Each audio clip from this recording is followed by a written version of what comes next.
Hello and welcome once again to Mayra Mentor Talk, where we invite our guests who are industry experts and they are people who've been in the industry for far long to tell you what clicks and what are the things that you need to keep in mind for your next career move.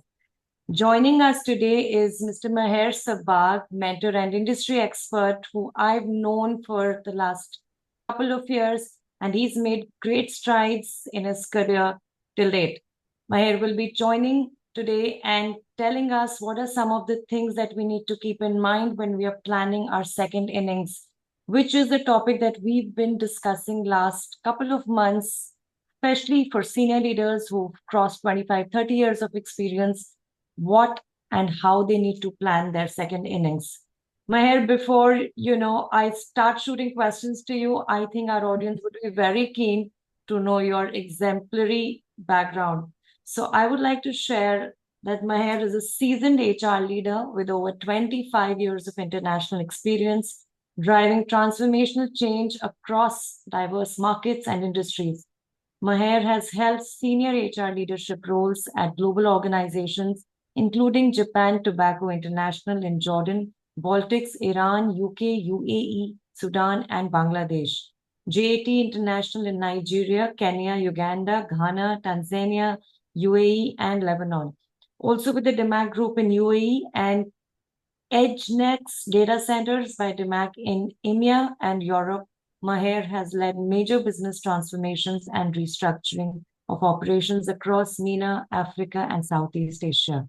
He is known for designing and implementing strategic HR frameworks, building leadership pipelines, and championing diversity, equity, and inclusion. A subject matter expert in HR transformation, leadership development, and talent growth, Maher has introduced initiatives like the Women in Leadership Program in Southeast Asia and the Sudan Talent Nurturing Program, focusing on talent repatriation and graduate development. He also guided organizations through complex post-mergers, acquisitions, and business expansions while ensuring employee engagement and cultural alignment. Maher holds a deep understanding of multicultural environments, having worked extensively across the Middle East, Africa, Europe, and Asia. Maher, that's like a dream career. You've been everywhere. You've been in pivotal roles, really recharging organizations and people. And while I can go more and more on your introduction, but a little bit about you, how would you describe yourself? Well, time flies. First of all, thank you very much for this kind introduction, and I hope your audiences will enjoy this session. Good afternoon, good morning to the audiences around the world. In my part, it's still good morning. Your part, it's good afternoon. I'm happy to be here. Thank you very much, Divya.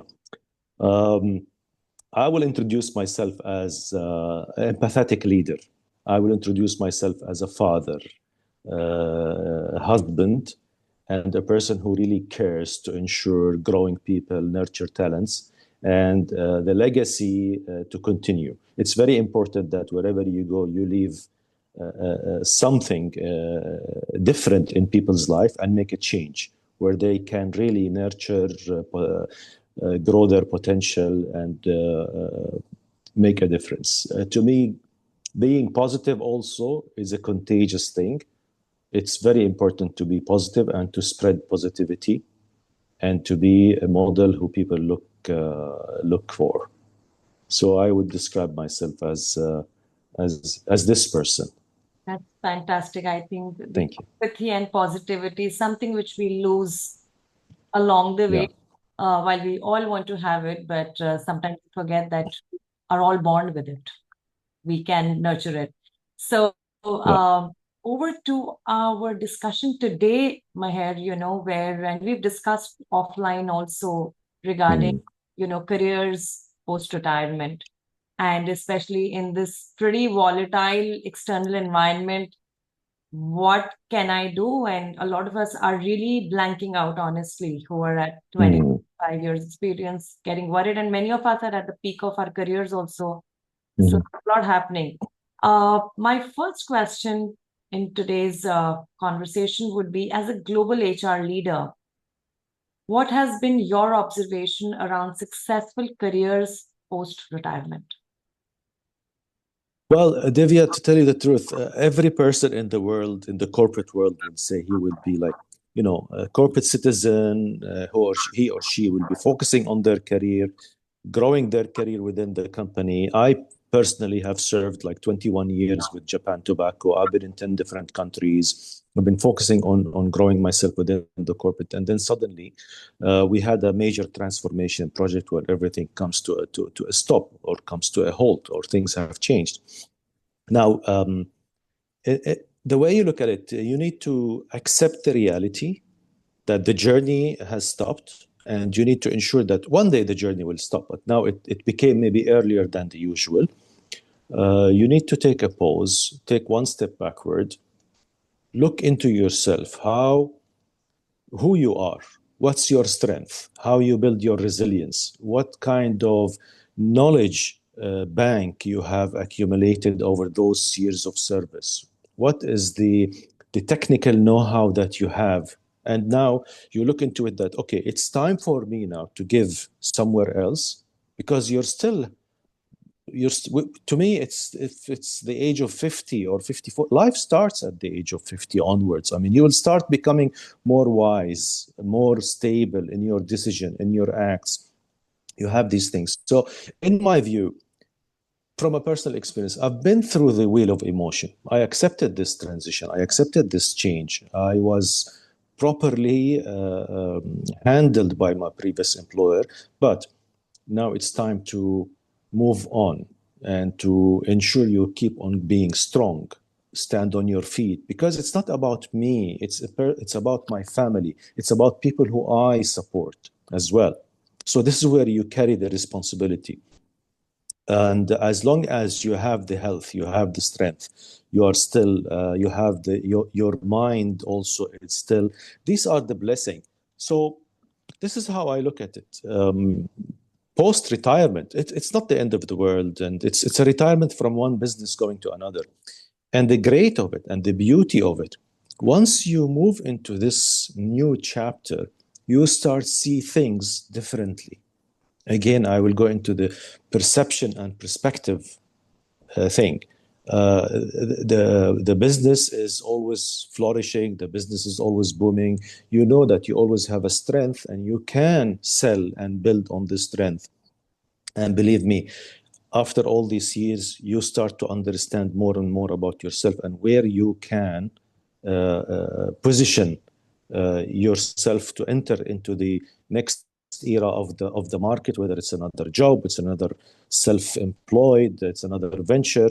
You can do it, and you will start knowing more about your ability and your strength. And above all, one of the important things is to have this life balance, that you need to take care of yourself, your mental health, wellness, ability, stay positive. It's all brings good things into the jigsaw, I would say. Hmm. Yeah. I think that one term which you use right now, wheel of emotions. Mm. And I think that is the biggest wheel that, we are dealing Yeah. with at that age at 50, 55. uh, no, this is not me, or I can't do this, Yeah. or I've already done this. I'm not going to report to someone who's much younger to me, or it could be that's not my sector, it's not my industry, Mm. not for me. And in fact, I may be deviating a little bit, but the kind of conversations we are dealing with right now, Maher, is also people are like, I've never been an entrepreneur. How suddenly, how Mhm. do you want me to set up a consulting business? How do you want me to suddenly start doing things solo? And I think that is again, coming to your wheel of emotions, how do we deal with that? Because Mhm. this is very individual, because, while we can talk about resilience and, you can talk about your strengths, but I think that psychological barrier is something which is actually a big challenge for a lot of people, right? Yeah, absolutely. Any quick thoughts on that? Yeah. First of all, we need to know that people are different. everyone's ability is different from the others. We have different levels of people, and this is what makes the universe work in harmony and synergy. So everyone is different in terms of ability, skill, strength, resilience level, tolerance level as well. But it's very important that we look into the wheel of emotion. When I say the wheel of emotion, I go, for example, when I left the company, I go through a self-compassion. I have to have this kind of, I have to be angry. I have the right to be upset. I have to be the right to be sad. Everyone should go through this, but it is very important to control this situation, and it doesn't go longer than the usual. Some people will take them like maybe 2 weeks, 3 weeks, 1 month, whatever. Then you have to bounce back. Remember, in order to shoot longer, you have to take some step backward. So you need to understand yourself and to where you fit in the wheel of emotion and accept this fact. Then when I say I've never been a solo, I've never been a consultant, fine. It's not the end of the world. You have the skill, you have the ability to learn. But what makes it really wonderful journey is being surrounded by the right people around you, which will take me into having the right networking, making sure you build network, you build connections, you build friends, business connections. It's very important. And you will see, from this network or networking, people will start looking looking at you and ask for support, service, help. The networking plays magic, actually. And in our part of the world, I'm saying like wherever we are, I'm in Dubai. Dubai is a networking hub where people are open to meet, to know each other and to work together and so on. So this is networking is key in my opinion. And at the end, choose the way you introduce yourself to the new world. Choose your word carefully. You're not looking for a job. You're not unemployed. We're not retired. I am in transition. I am exploring further opportunities. I come with a technical skill. I come with the experience where I can add value to those small, medium, large enterprises or whatever. So this is how you work it out. As I said, networking is key. I personally, I've never been a consultant, and I have lots of friends in consultancy. Immediately, I switched to talking to them, asking them, and we connected with each other. We helped each other, and be honest with your clients. I'm not a consultant, but I'm a person who come with a huge experience and can put it on the practical side of it. Right. And things will start coming in. Yeah. That's absolutely. I think, just making few notes on what you said just now, Maher, is self-compassion. Yeah. And, I would add to your network is your net worth, is another Absolutely. I would like to add here. And, we're always talking about growing network. And frankly, Dubai and all locations, we humans are the same. We love networking. We love talking. So go Yeah. out and meet people. And of course, agree with you, choosing the way you introduce True. your pitch, your story, your narrative Yeah. to be different Yes. now. It cannot be, just operational what it had been all these years. So, True. Maher, moving to my next question, and we are also using this platform to introduce our viewers to our mentors. Maher Sabbagh is on our panel. He mentors our clients who are usually mid to senior leaders. So, and you have mentored a lot of people in your career as well. So, I would like to pose this question: that as a mentor, what tools or techniques do you use with your mentees to align their skills with future professional prospects? Very important thing I focus on to all my mentees is know your worth. Understand your worth, your strength, your pressure points as well. Okay. Self-valuation, that you are a valuable person, you can contribute, you have the knowledge, the skill, but maybe you need somebody to push you to be able to explore it or to show it or to realize it. A mentor, of course, it's different than coaching. Coach will ask you the right question, but mentor will give you from his experience, how to handle difficult situation, how to think strategically, how to, from life experiences and business experiences. So as a mentor, I like to go into the technicalities with my mentees. We like to discuss all of challenges. We take it as a case study. We discuss. We talk about it. We work together on few things as well. So this is how I look into what I would say to my mentees. Know your worth. That's very important. Yeah. And that really kind of, stitches back to, knowing who you are, your strengths, and your literally the support system you have in terms of network. And again, the self-compassion part of it underlies all of it. Yeah. One point, Divya, I wanted to add just before I forget. And when it comes to network, I mean, being in a because most people from the people I met, they said, "But I don't have network. How can I start?" I said, yes, you've been in corporate for 10, 5, 15 years, traveling all over the world. I was the same. I've been traveling all over the world every week. I've been traveling, but it's so easy. We are social butterflies. Now, with the use of the right tools like the social media in a professional way, LinkedIn, for instance, it's a very professional network, and you can keep it as a professional, and you can choose and select the venues or the network or the people you would like to connect with, and it will happen in no time, because again, we are social butterflies, and this has come from the COVID experience I had. When we closed the office, people used to call me in Bangladesh, please, can we go back to office, not to work, just to meet each other and to sit together.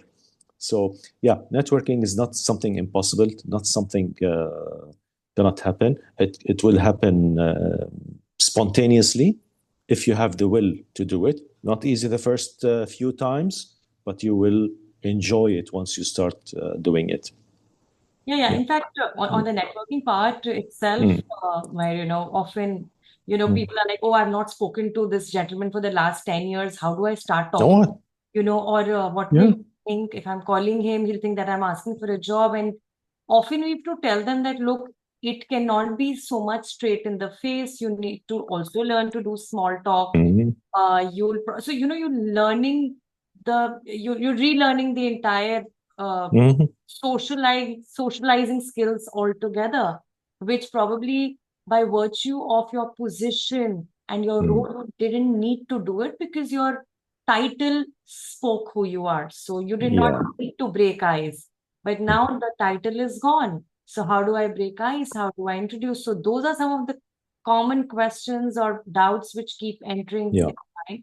And also, I would just like to add to it that networking is not just going out and meeting people with a purpose. Don't make it so mechanical. People read it within 5 seconds. You've come there for someone, and people don't like to meet you for that. So, as we always say, don't ask for a job, but also seek advice. People love giving advice, and that's why you start breaking ice and warming up to 100%. people in your network. Okay, so Maher, I know we are a little conscious of the time. Our Mayra mentor talk is a little short and precise, but of course, from a mentor, the conversation can go longer. My last question, and before, of course, we have any questions from the audience, which we'll pose to you subsequently. But what is your advice to mid and senior professionals who are contemplating career change in the midst of AI and technology disruption? It's very important to reskill and upskill. AI is been here and it's gonna stay, and sometimes it will replace jobs, but it will create other opportunities. So I'd say very important for the mid-career, senior people just to have a look into the overall picture and explore where they can learn something new, where can they join the ride, and it's all about reskilling and upskilling. I personally looking a lot into learning more and more about AI and how we can integrate in my field. Like for example, now we have AI agents who would do organizational design, manpower planning, etc., etc. You can learn this, so it's very important to reskill in some areas. Sometimes you need to upskill as well to be able to continue this journey, because AI, automation, technology is advancing so quickly post the COVID as well. Yeah. So just part of this question is, if I'm a mid-management executive, Maher, how do I identify, how do I find out what is the latest skill that I need to, get myself on? How does that work? How do we do that? I don't think there is like a kind of a standard formula, as much as just people would know themselves, and working with a mentor and having a mentor talking to you and understanding you, and you understand the mentor. This will help you also to identify where you can do better, where you have kind of a certain skill or strength, or where you need to improve. That's why I would say to mid-career people, it's very important to engage with a mentor in the transition period. This will help you to understand more, and it's a kind of a helping tool or aid in this journey. Great. I think this kind of sums up our, I would still say it's a short discussion, but we can go on.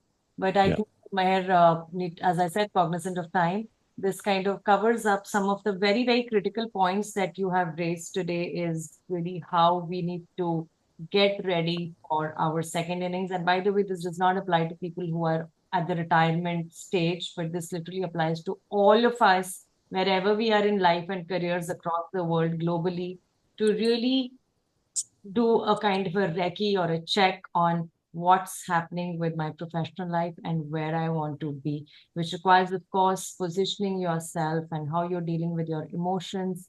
And you don't need to bundle it up all by yourself and question answer yourself, but you need to have a sounding board.